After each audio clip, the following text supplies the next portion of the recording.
The Biden administration arrested Donald Trump this afternoon. They had him arraigned and fingerprinted in a Miami courthouse like the accused felon he now technically is. These were the first steps in a process that is designed to put Donald Trump behind bars for the rest of his life. Cable news carried every moment of it live. It's unprecedented, they told us, with what looked like shock. But they weren't shocked. They knew this was coming. Everyone who's paid attention knew it was. What just happened was always going to happen. It's been inevitable since February 16th, 2016. That's the day Donald Trump made a blood enemy of the largest and most powerful organization in human history, which would be the federal government.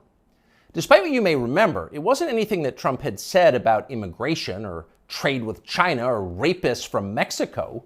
Those are the stories that dominated the headlines that year. Trump's a racist, they screamed. Stop him! But inside Washington, that was just noise. None of it really rated. Identity politics doesn't mean much to permanent Washington. What matters, then and now, is foreign policy. The invasions and occupations and proxy wars. The decisions that determine which global populations will thrive and which will die. The policies that come with trillion-dollar price tags. The ones that, over time, have made the counties around D.C. the richest suburbs in the world. In Washington, that's what actually matters. And it's obvious when you look carefully. When there's a debate about anything else, for example, the debt ceiling, both sides take their assigned positions and they start yelling.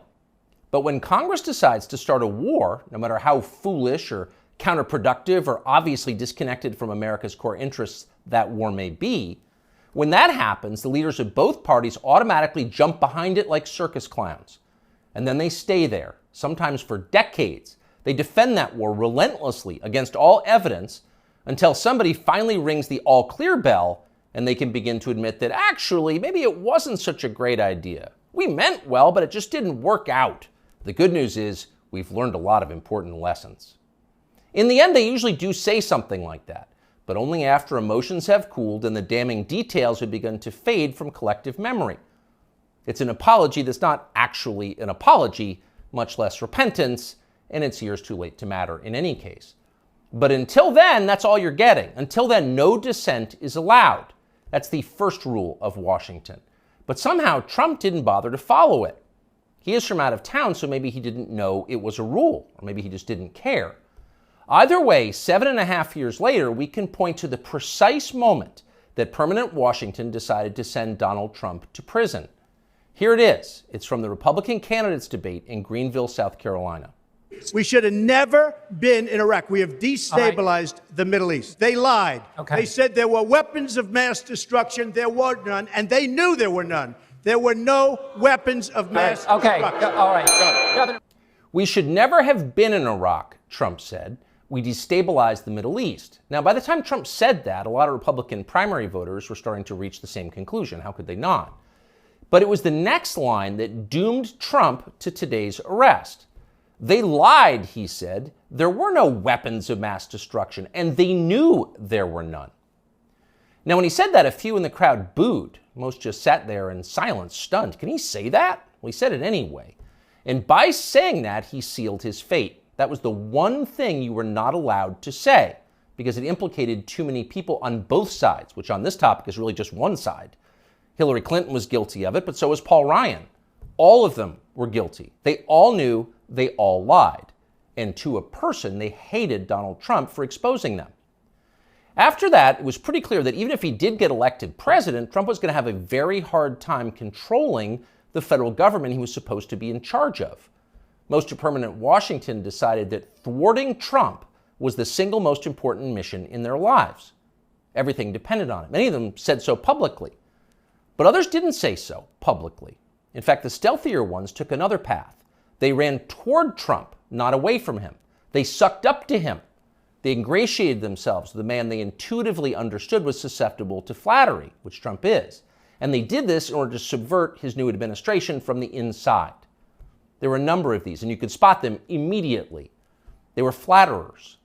Invariably, the ones who flattered Trump the most hated him the most and disagreed the most strongly with his views. You saw them in the hallways of the White House and at press conferences. They were there slobbering over their boss with elaborate self-abasement, as if they were addressing a monarch or a god. It was a scene from the Ottoman court. It was filthy and decadent, and it was false. Mike Pence, Nikki Haley, Mike Pompeo, Lindsey Graham in the Congress. They all called Trump a visionary genius up until the moment he lost power. And then they unsheathed their real agenda, as always the neocon war agenda, and they piled on with maximum force. Here's Mike Pompeo, for example, on Fox News this morning. President Trump had classified documents where he shouldn't have had them, and then when given the opportunity to return them, he chose not to do that for whatever reason. When somebody identifies that, you got to turn them in. And so that's inconsistent with protecting America's soldiers, sailors, airmen, and Marines. And if the allegations are true, some of these were pretty serious, important documents, and so that's wrong. May future historians hoping to unlock the mysteries of late Empire Washington study that clip, because it will reveal everything. That very same Mike Pompeo, the one who's sneering at Donald Trump on TV this morning, that guy served Donald Trump as both CIA director and as Secretary of State. Those are the two most powerful jobs in the federal government. And as he worked in those jobs, Pompeo promised, in fact, he swore, to support the president's agenda. Why? Because that's the way a democracy works. You vote for a candidate in the belief that his appointees will carry out the policies that you voted for. It's not about the president, it's about you, the voter. But Pompeo didn't do that. He didn't even try to do that. In fact, he undermined Trump's often stated commitment to peace and non-intervention abroad at every turn. His every waking hour was devoted to fomenting war in some faraway foreign country or other. Iran, Syria, Russia, North Korea, the list goes on. But rather than telling Trump that he disagreed with his ideas, as a man would, Pompeo toadied up to Trump, a man he despised, in the oiliest, most over-the-top way imaginable. Ask anyone who worked in that White House at the time. Who is the appointee most likely to tell Donald Trump on a daily basis that he was handsome, virile, sleek, and powerful? Mike Pompeo. That will be the consensus answer. Those of us who saw firsthand Pompeo's relentless kowtowing will never forget it. It was indelibly repulsive. No one with self-respect could do something like that. But Mike Pompeo did it effortlessly, with relish and verve.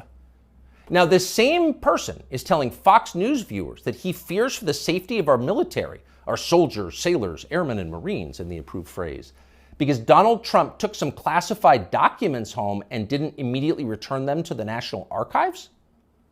What a lie that is. Mike Pompeo knows that's a lie. He spent his entire life in Washington.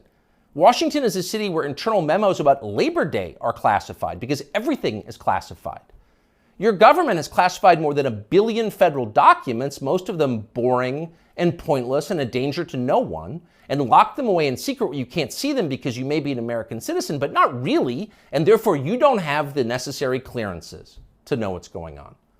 And by the way, none of this is done in order to make America safer, any more than COVID restrictions were designed to keep you healthy. No, it's a caste system. That's the point. And you're the untouchable in this hierarchy. Mike Pompeo knows that. Everybody who works in Washington knows that. How many secret documents do you think Dick Cheney took home with him while he was running the Iraq War? How many did his wife read? She never had a clearance. We'll never know the answer because there is no chance Dick Cheney will ever be investigated or his staffers will be told to wear wires in his presence. He will never be indicted for this. Of course not. Dick Cheney is a neocon. Donald Trump is not. Dick Cheney supports war with Russia. Trump does not. That's the difference. The rest is just a distraction. The prosecution of Donald Trump is transparently political. He's literally Joe Biden's main political opponent. He's polling over 60% among Republican voters right now. So Joe Biden is doing what no president has ever dared to do. He's using law enforcement to lock up his chief rival. That's happening right now. Anyone who denies it's happening is lying to you. But actually, it's worse than that. Trump's prosecution isn't just political, it's ideological. Nobody with Trump's views is allowed to have power in this country. Criticize our wars and you're disqualified. If you keep it up, we'll send you to prison. That's the message Washington is sending. Not just the Democratic Party is sending, but both parties are sending.